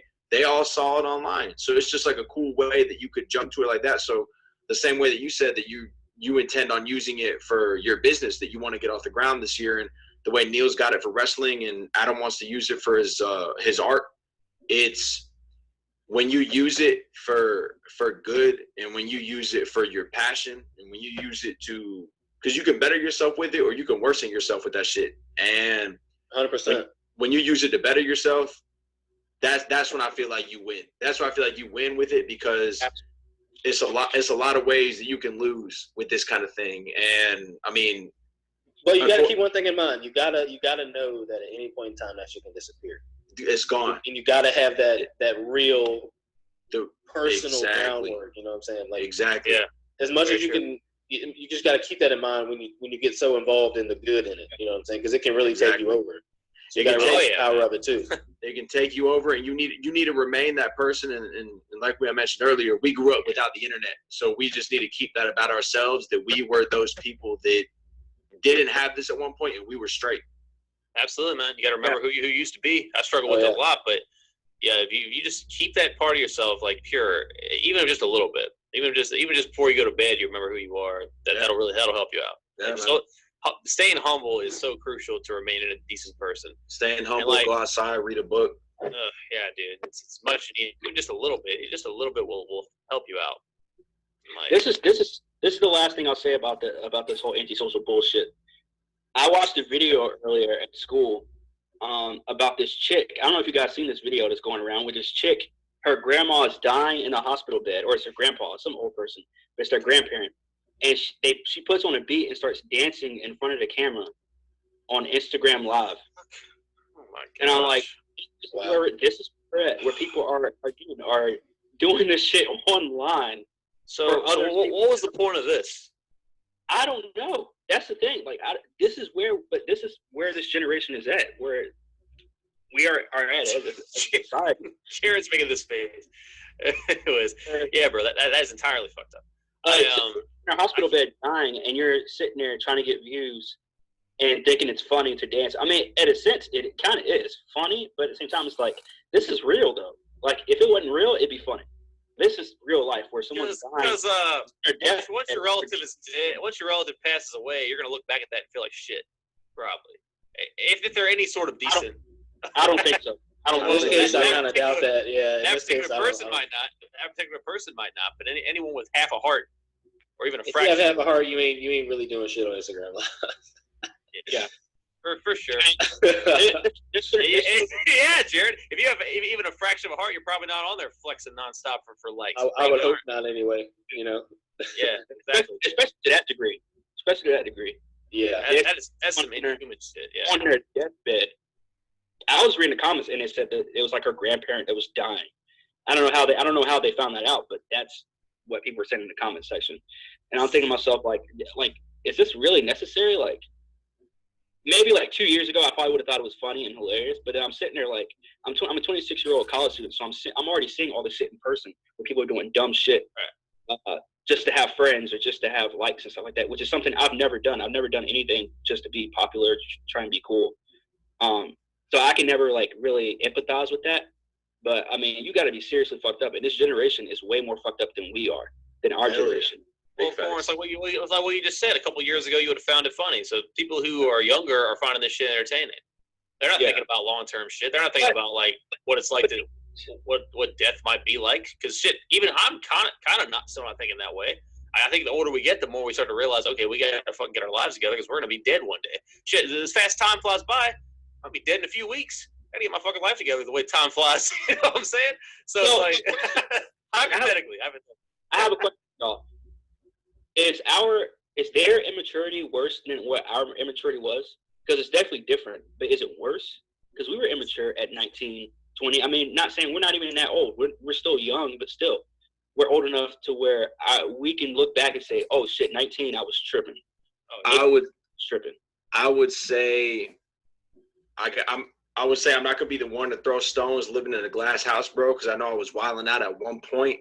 But I think that the younger generation has more of an opportunity to be worse because of what they have at their disposal and how things are so easily broadcastable. I think they have an opportunity. They have more at their disposal to be worse because it's a worse time. I don't necessarily know that they're any worse than we are. I think the way technology moved so much, and even the past 5 years, bro, even the past 5 years with how much has changed, you have a different breed of person right now who is a different breed of irresponsible, who's a different breed of asshole, who's a different breed of immature than you did 5 years ago, just based off of what we have at our disposal. So, like, I think they have more opportunity to be worse than us. Yeah, sure. I totally agree. I just wondered that just now. I was like, man, if you really think about it, like, we were immature, we were fucked up, but not that fucked up to where it's like. I think the same thing. You know, when you look at the situation now, think like we can always go back. We can always go back to the way we used to be, even if just a little bit. They can, like you guys said before. Yeah, like there's no off switch for them. Yeah. At least it seems like there's no off switch for them. It seems like there's no coming down from that high that they have as being 19, 20, and you feel like, okay, now they're getting head into their 20s. Oh shit, you know, they're about to be actual adults in this world. And on some other shit than what we were on when we were coming into the world, when we were 22, 23. Yep. Right. It's true. 100%, bro. I tell you, man, the older we get, the more crazy the world seems to get as well. And I'm actually, I think I told you guys last time, I'm very thankful we grew up when we did. Even if right now is not where I want to be in life and what I'm looking at isn't what I want to see at this age, I'm glad that I'm this old and I was that young when we experienced what we experienced. Yeah. Because you can always still change as long as you're aware. In high school, back when we were in high school, can you imagine having a Facebook Live or IG Live? Oh God, bro, no! It was a fight every day at my school. Hell no! I would have caught on with some wild. I would have been caught on camera at school doing some wild shit. Corn, you would have been on camera a few times, bro. Corn, yeah, you probably fights you got. God bless. You'd be on there every day. Or some wild shit with girls. Like, I did some wild shit with chicks too. So like, I probably would have been on IG Live doing some stupid shit. Like, just think about all the dumb shit we did as kids, and then look at now. Like, they're actually doing that stuff. I'm glad we didn't have it, bro. I'm glad our footprints is not that big. Yeah. Absolutely. So oh my bad. Go ahead, Adam. All I was gonna say is as far as people tracing things back that we've done, all I really have is some stupid shit I said, some stupid Facebook memory posts that are just cringy as hell, but they're not really that bad, and this podcast at this moment. So if that's all the shit that people that the government and if I ever become successful have to look up on me, I feel pretty good because I don't really regret saying anything we've said in these podcasts. Like, this is all real shit. So like even if like looking down the road of 10 years or so, we'll be like, man, I sound like a dumbass. None of our shit is really like what's the word I'm looking for? Stuck in a time frame. Like, none of this stuff can't be relatable to any age. So or at any point in time, because it only seems to get worse. So all our points just make more and more sense as the more time that goes on. Yeah. You know what I mean? And that's the unfortunate part about it is that, yes, I'm not saying that everything we're saying is 100% true. Because, I mean, I feel like it is, but it's at the end of the day, it is our opinion. Some people have other opinions. Some people might not be on the same mental level as us. Some might be higher, lower, etc. But of course. What you say? I said, of course. I was just yawning. Oh, thanks. Not angry. With you. I was yawning with you. A year ago when I was on Facebook and I was looking at some cringy shit, I was like, I was saying all the cringy shit you were looking at, probably. Yeah. Like, I probably should not. I'm so glad to delete my. At the time I was like, man, I'm so glad to delete my Facebook because I was saying some wild shit on your Facebook in like we were all young. We were all young and stupid though, man. Yeah. I do have one last question though for you guys. I was listening to an interview of Johnny Craig, who's one of my favorite lyricists and singers, period. And I guess, a rock star, as you can probably call him. And he recently left his group, one of my bands, Slaves, because of a drug addiction. And he was asked the question if he thought drug addiction was really a disease or not. and I wanted to have you all's take on it. If you guys think, because I personally don't think it's a disease, but that's again, I've never really done drugs. So again, I don't think any of us really have really, been a drug addict or anything like that. But do you guys think it's actually an actual disease? Like, do you guys think it's like a mental illness, or is it just, hey, because I just think it's like, it's black and white. It's like, hey, do drugs. They tell you it's addictive. You're going to get addicted. That's it. Plain and simple. I have. There you go, Connor. You sure? I was gonna be quick, so I guess I'll go ahead. Yeah, go ahead, man. So, as someone who has been addicted to social media and just YouTube and stuff, and still is, and I'm trying to break it, I can tell you this: addiction leads to depression. But as far as disease go, that's something else entirely. A disease is a sickness. A disease is something you usually get over. When I catch a cold, I feel like, I mean, obviously, any kind of sickness that gets inside of you, you can call it a disease if you want. I can't call something that I've chosen and is developed into something else that I'm also equally choosing because of the bad stuff getting into my system. Just constant isolation, constant focusing on a screen. How that makes me feel, all by choice. I can't call that a disease because I chose that shit. So I don't feel like that you can really call that a disease. I mean, you go ahead now, Connor, because I mean maybe you guys have a different example of what you could call that, but I don't think an addiction of this type. Now, drugs, that might make you start developing like some kind of sore, some kind of rash, or some kind of like, I don't even know what that might do. That's another can of worms entirely, I guess. Well, I mean, in terms of disease, I mean like mental illness, which is what people are trying to call it, what people have been trying to call it for the past. And I think, honestly, I know you're about to go, Jaren, but I want to get this off my chest real quick before I forget. I think, honestly, go back to like 20, 30, 40 years ago when it was nothing but, I don't want to say it was nothing but black people because white people were still on it too. But when minorities were on it and people want to say, oh, they just have a problem, fuck them, take them to fucking prison, let them die, whatever. But now white people are on it with these pills and shit. Now it's a fucking mental illness. Now it's a so-called disease. Well, there you answered your own question, bro. It's not. I mean, when you look at it that way, I see what you mean, 100%. But I did want to just go ahead and just read the definition of disease, just so and this might open up a door for us. So dictionary.com, I'm just on some bullshit dictionary.com stuff. It's a disordered or incorrectly functioning organ, part, structure, or system of the body resulting from the effect of genetic or developmental errors, infection, poisons, nutritional deficiency or imbalance, toxicity, or unfavorable environmental factors, such as illness or sickness, whatever. So if you want to categorize using drugs as a disease or being addicted, the act of addiction to drugs as a disease, I would say that is a misfunction of your brain, of the organ known as the brain, due to toxicity, just based off of that definition. Because drugs are toxic, your brain needs to function a certain way. When you add toxicity, yes, developmental error. Like if you introduce something that is toxic, known to be toxic to your body, you will have physical changes and physical differences resulting in disease. That's how I see it.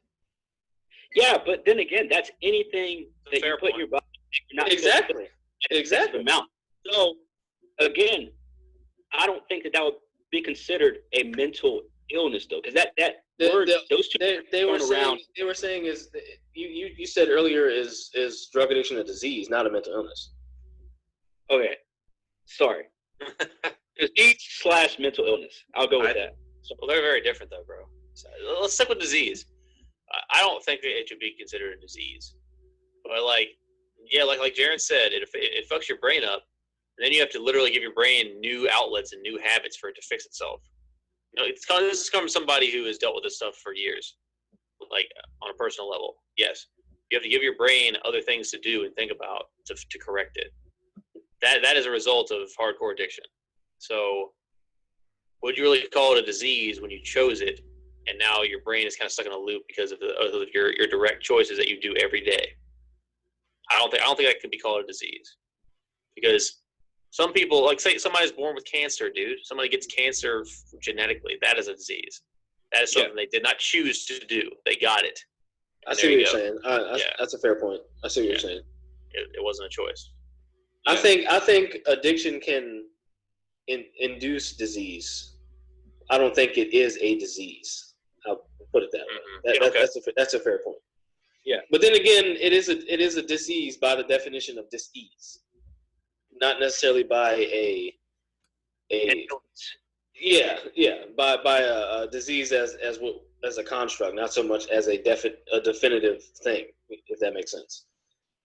So by definition, I think it is a disease, but as far as how it applies, I don't necessarily think it is a disease. I guess I feel you. Connor, what do you think, man?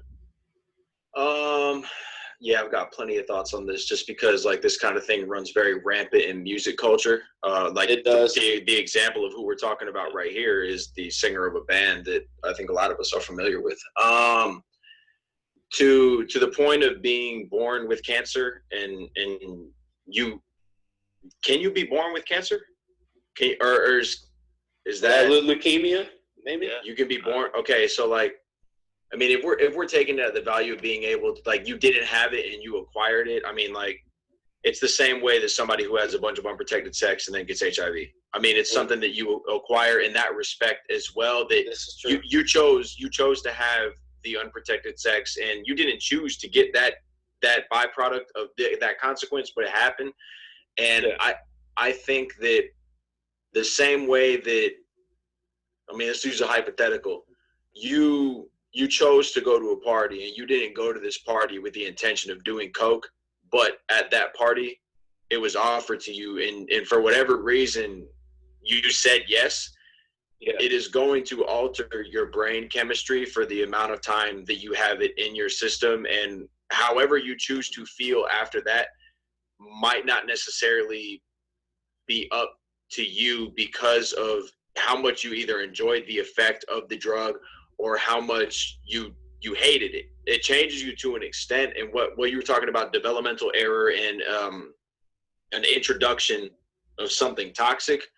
I can just speak from my personal experience, bro, and that, like, I used to drink a shit ton when I was living in Virginia, and anytime that, you know, we would get together and whatnot, I've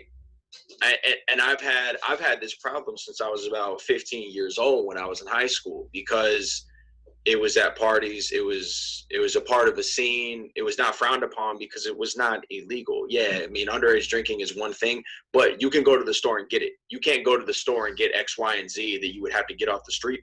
And as somebody like Adam who talked about depression, and we all suffer from depression in our own ways and deal with it in our own ways, it feels like a malfunction inside of you that you didn't necessarily choose. I don't think any of us choose to hate our fucking lives to the extent that you're suicidal, or nobody chooses to hate their lives to the extent where it cripples you from being able to get out of your room in the morning and you can't find the strength to get out of bed.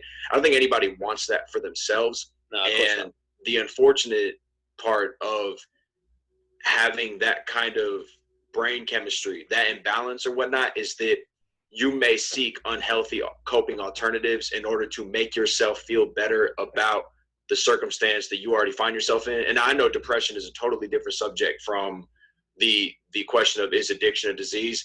I think I don't think you can, for the most part, I think they're not always exclusive from each other. I think that a lot of these things are deeply intertwined, and there is a science that goes into looking at case-by-case bases, because you have people with serious life trauma that something is wrong in their heads, and whatever it is that they seek out to ease that pain, it makes them worse, even if it feels like it's fixing something in the interim. And I mean, a few examples would be Scott Weiland, the lead singer of Stone Temple Pilots, who passed away in 2015.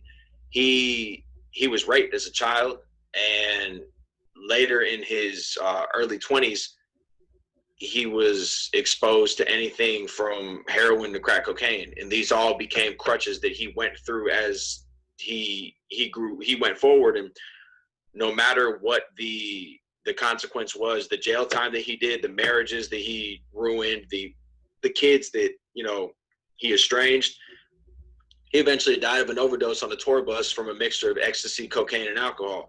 And he was 47 years old. I think that there is a malfunction in the brain chemistry, and all of that tied in with character defects and traumatic experiences. I think that the term, if you use the term disease, it's very much in your own individual interpretation for how it is that you feel, because of course there are people that don't sympathize with addicts, or there are people that don't sympathize with addiction or recovering addicts. And it's a lot of things that I don't know what it's like to be addicted to drugs, bro, but I know what it's like to have a problem with alcohol where like you need it in the morning because you feel worse from what you did in the night before, and it becomes an ongoing pattern. And I haven't had a drink in 8 months as of like 2 weeks ago, and I quit smoking cigarettes 8 months ago. So all of these things were super, super, super hard to eliminate from your life. And in that meantime, bro, I felt sick. I started to like, catch an attitude with whoever it was because things fell off inside of me, and readjusting to what it was like to not have this stuff present in your life it felt like I was reworking my brain and trying to get better. It was as if I'd felt sick all the years that I've been messing up my lungs, all the years I've been putting my liver through it, through what I was putting it through. And when I was getting better, my body was purging those things. And I think even if Neil saw The Dirt, the Motley Crue movie, I don't know if any of you guys saw it on Netflix, but Nikki Sixx, the group's bass player, he was a heroin addict, and he overdosed to the extent where he was clinically pronounced dead, and they revived him in an ambulance with 2 shots of adrenaline to the heart. He checked himself out of the hospital that night, and he shot up heroin again that evening after he went home. Wow. To me, that's a sickness, because I don't know what else would compel you one way. I can't explain that because I've never been through that, and I don't know what it's like to go through that, then do that. A lot of it is individual interpretation, I suppose, man. I mean, I'm very sympathetic in a lot of those stories, just because a lot of the people that I grew up looking up to were those people. And you hear the testimonies of it, and you see them come out on the other side, and it's tough. And so me personally, I would err on the side of, in my own interpretation and my feeling, I would call it a disease. I can understand why you wouldn't. And at the end of the day, man, I do think that is definitely one of those things where the terminology is very open to the individual and how it is they look at it. Yeah, and context as well. Very well said. Yeah, I mean, I can see both sides for real. That's my thoughts. Yeah, I mean, I totally understand your side. The way I've always looked at it is like, okay, because even with me with dip, definitely not to the degree of alcohol, but I was at one point an alcoholic, not for that long of a time, but still a couple months. But even with dip, it's like, okay, the side effects, it's an addictive, form of tobacco, and it came from like, oh, let me try this. Oh, it's really good. I love dipping. Then it became like sort of like a lifestyle. Then it was like, okay, yeah, now I need a dip. Now I need a lip. And it came of like a mechanism, I guess you like cope with, cope, but like a mechanism you cope. But yeah. And then I was like, oh shit, like my gums are actually receding. Then I quit for a few months. Then I moved down here, and I was like, oh man, I'm stressed out. I'm frustrated. Let me start dipping again. Did that for a few more months. Then it's now been over a month since I've dipped. And congrats, bro. Whatever. And I mean, again, I look at it as like, it wasn't necessarily a disease. No. It was like, hey, I was so addicted that it could have led to disease, and probably will. I'll probably have mouth cancer in like 2 or 3 years. Who knows? But at the same time, it's like, okay, I know the repercussions of what I'm doing. Yeah. And even drug addicts, they may not realize it, but they know, okay, there's a reason why this is illegal, or there's a reason why there have been so many overdoses of cocaine or crack or meth, heroin, whatever. Again, to me, for me, looking from the outside in, I look at it as like, okay, addiction is just addiction. You know what I mean? Like, I definitely think there's concussions. I definitely think there's levels to it, bro. I mean, us as former tobacco users, I never looked at my cigarette smoking from age 16 to 24 as a disease per se, right? I never thought about it that way. And I knew that tonight, if I smoke a cigarette, bro, I'm not going to die. You know what I'm saying? Like I that's how my brain looked at it. I knew I was like, and even in the youth, bro, I'm like, I'm not going to die in 3 years when I was smoking when I was 19. And then I just thought about it like that. There was less caution and care to it. So I abused it a different way than I feel like somebody who, if you and I did, if all 4 of us did hard drugs for a month straight every single day, I guarantee you we're different people by the end of that stretch than we were before we started. I feel like it's different.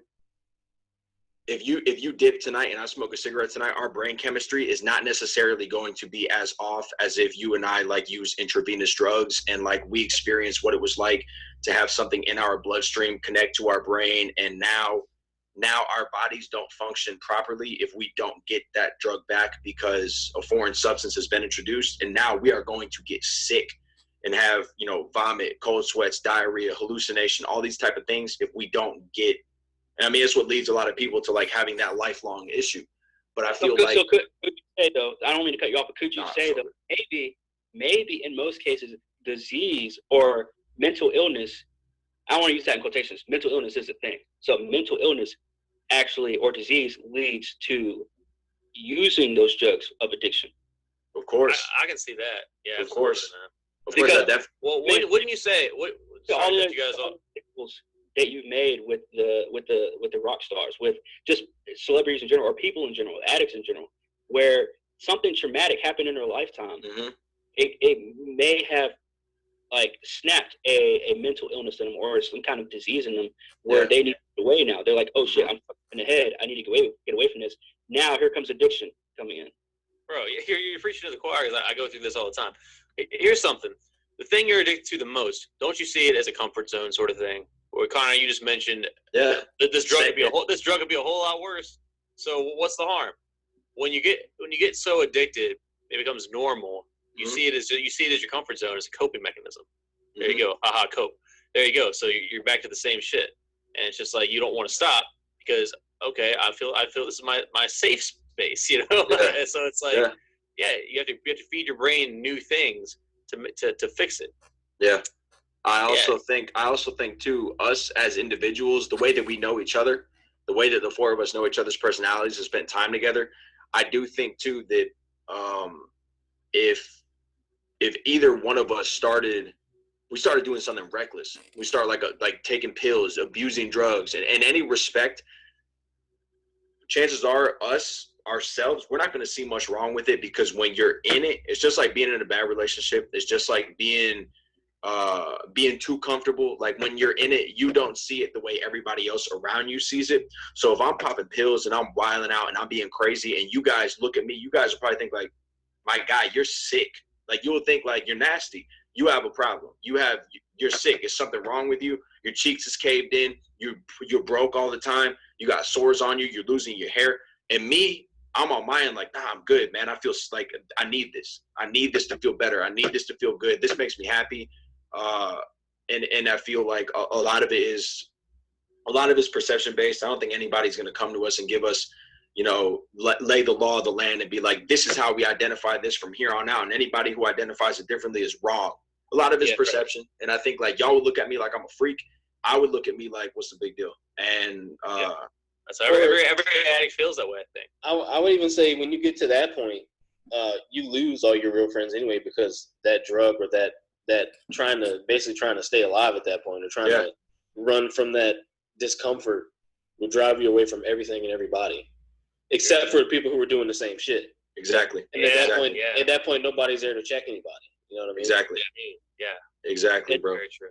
Yeah, and again, because I always think about it, I'm like, dude, the term mental illness is thrown around way too much, as well as disease. Like, oh, you know, they have a disease. Like, oh, they have a mental illness, or that, like, yeah, like I said, the thing about Jussie Smollett, like, oh, I wouldn't be surprised if he said that he did all that shit because he had some kind of mental illness. Like, come on, man. Like, they wouldn't do that because he's gay. That would open the door to gayness being a mental illness, and I don't think they want to go down that road. Nah. So I don't think they would do that. Yeah, I can feel you there, bro. Damn. Yeah, man. I definitely think it's in my opinion, a case by case basis, man. We're like, you are free to make any kind of I don't know, interpretation based on perception. And I just try my best to keep as open of a mind to another person's perspective and what it is they think about it, because shit, you might teach me something new in the process, bro. I have my own way of thinking and I have my own way of looking at things and rationalizing it, but I'm gonna be the last person that's gonna shut down an opposing point of view or somebody who sees the world a little bit different, because I think that's the dope thing about having your own brain and being able to think for yourself, man. Absolutely. Yeah. I think it's only just because, like, 100%. at least with me, like, I just look and I see people just getting sympathy for dumb shit, and I feel, well, not just for dumb shit, but for everything. Like, everyone's getting sympathy for everything now. Everyone wants to be able to understand someone else's struggles, like, so bad that they just not everyone's just pouring out all the sympathy and stuff like that, where a lot of people don't need it. And I'm not talking about drug addicts, not at all. I'm not talking about drug addicts at all. But I mean, you look at some drug addicts like Demi Lovato, like, and people are out here, oh, I'm so sorry, everybody pray for Demi Lovato. Because she's famous. Like, I'm thinking to myself, like, there are plenty of people out there that have because she's a celebrity, man. And you're out here, you know. That's like every time a celebrity dies, 1 million people are on there saying shit. When they even thinking about that person, you know, it's like it's just because their status, you know. Status has a lot to do with everything, bro. Definitely. And I had this conversation. Dude, I had this conversation. The social status part. Sorry, Connor. No, you're all good, man. You're all good. It all comes full circle, bro. It wraps up somehow, and it always comes back to another point. I feel like every time we have a talk like this, but I definitely do not want to get into this just because it's like a whole other rabbit hole. But if you had the way that some people are taking up for R. Kelly and some people are like, fuck R. Kelly, right? You see both sides of it. If you had a neighbor, if your neighbor was accused of everything that R. Kelly's been accused of, you are not standing outside talking about like, nah, my neighbor's cool, bro. Like, my neighbor's not. That's what's up. It's because of the status, the talent, the history, the rapport, everything that people have created around R. Kelly's music and his involvement in the music industry. You'll excuse a lot of shit from people that you like and people that you fuck with because of how you feel about them. You'll make excuses for this. You'll justify it. Yep. You know what I'm saying? Dude, if your neighbor was and the same thing, bro, the way that people cap for Demi Lovato, and I'm not saying anything against that. I don't wish that on anybody. I think that the help that she gets, that she needs, you have to do what it is that you have to do to get better. But if you had a neighbor, if you knew a girl down the street, bro, who is off heroin or opiates, or she was smoking crack, I doubt you're going to be outside talking about like, yo, get better. You know what I'm saying? Like, you're not going over there to wild out for the ordinary person. It's the status of it. I don't know, man. Man, like, I'm not going to suck your dick because you're famous. That's just me personally. I've never done that.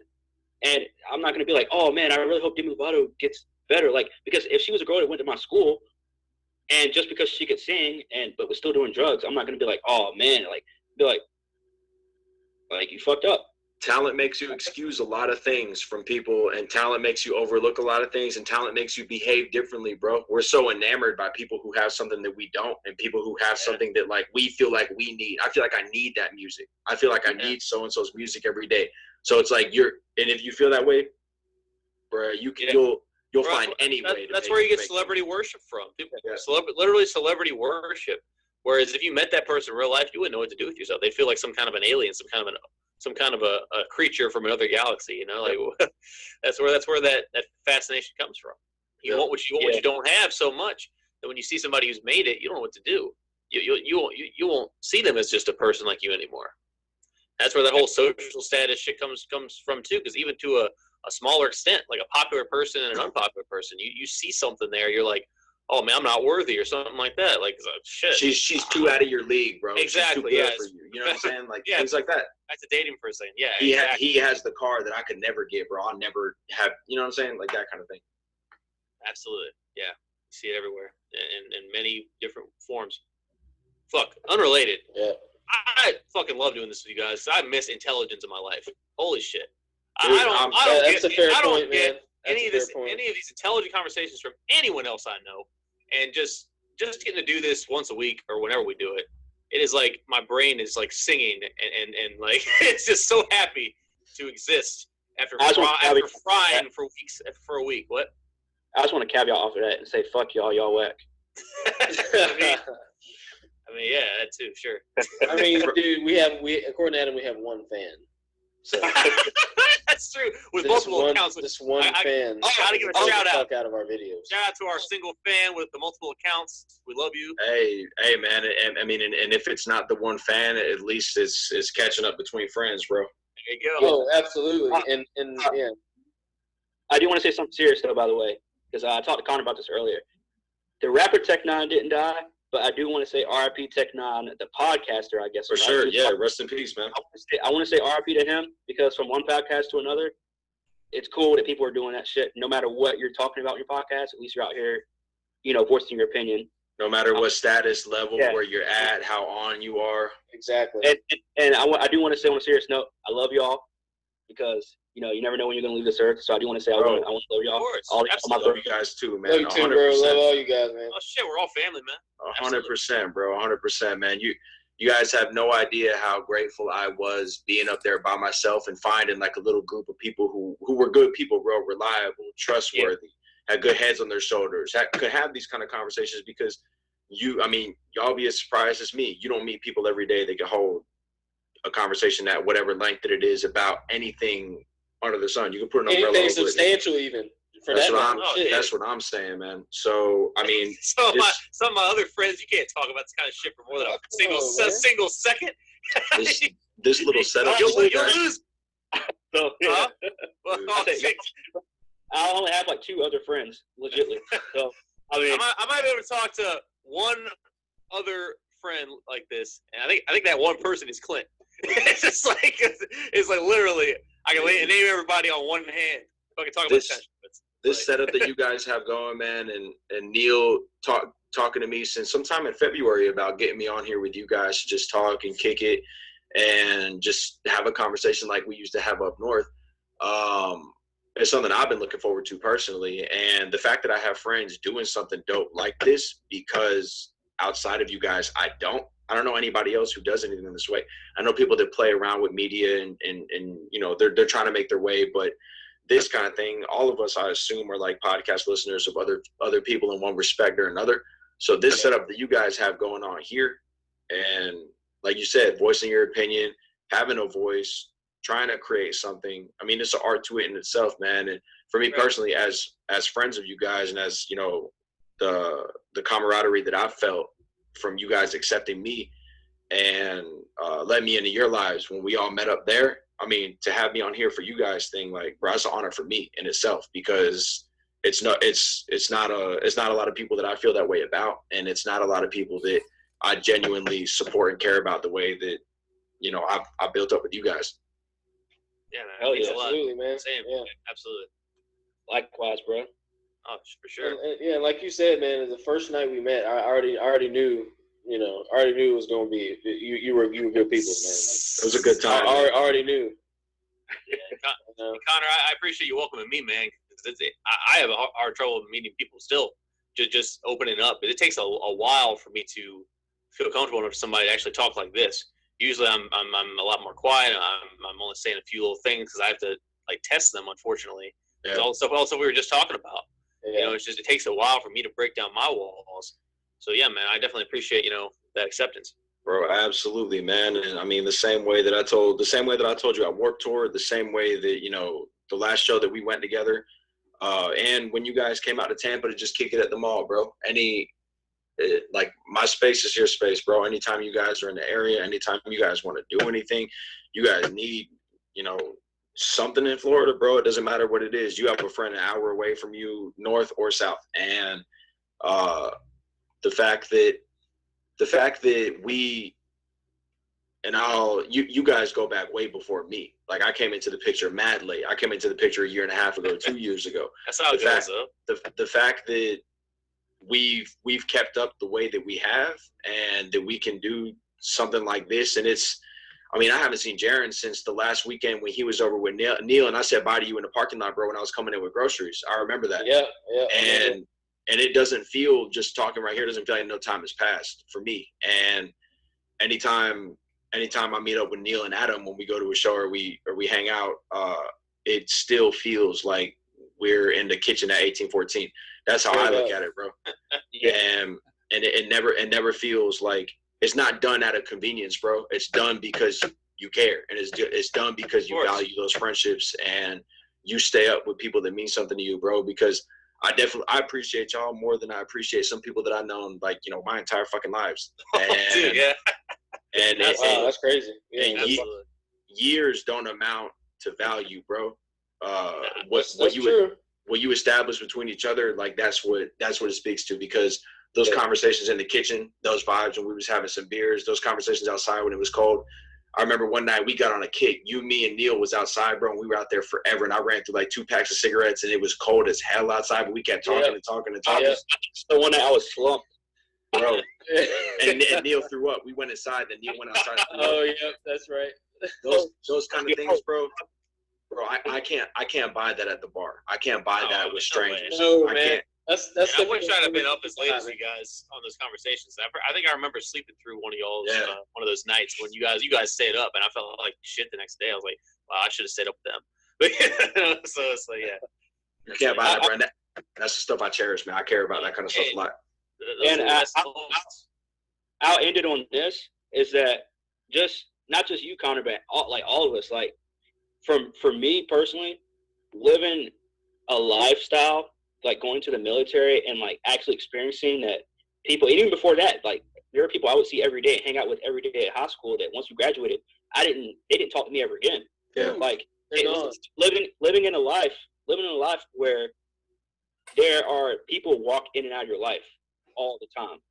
People leave all the time and never come back. Like that's why the little bit of friends, like the friends that I can count on one hand, like true brothers, I hold that to me dearly, because I have family members that I don't talk to like that. I have family members I don't fuck with. Same, man. Immediate family members that I don't fuck with. Absolutely. I don't have that connection with them. Like I have the connection with y'all. You know what I'm saying? So like I hold that dear to my heart. You know what I'm saying? So I just want to thank y'all. And I'm glad we get to do this. This is awesome, bro. I'm glad we got to bring this out during an episode. Hell yeah. So to all the listeners, it's the longest episode, man. Yeah. Oh yeah, we're about at 2 hours at this point. Yeah. Well, we kind of planned. We kind of low key planned that anyway. Connor, I had a feeling we would, because you always jive with us. So I had a feeling. Yeah. I told you it was gonna be like 2 hours. I was like, you're right.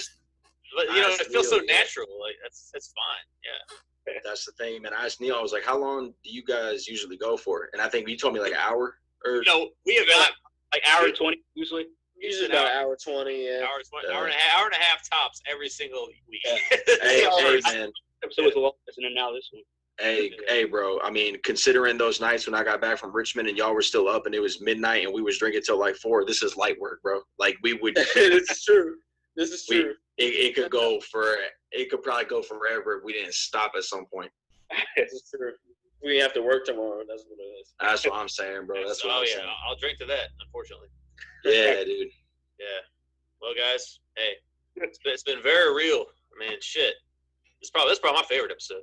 But yeah. It's been real. So this has been Temporary Comrades. This is Connor. We hope to see you back again. Thank you, man. I mean, like I said, bro, an honor to be a part of your journey and your platform. And anytime that you guys want to have me on for this, bro, you just let me know. And it's all love, man. Anytime, bro. I really enjoyed this. Oh yeah. Glad we had you on, man, for sure. Thank you, man. For sure. All right, well, yeah. Any final words from anybody else who hasn't? We all good? Hey, people, check us out. We got some good shit in the works. We got some more interviews coming. We got a women's point of view episode coming.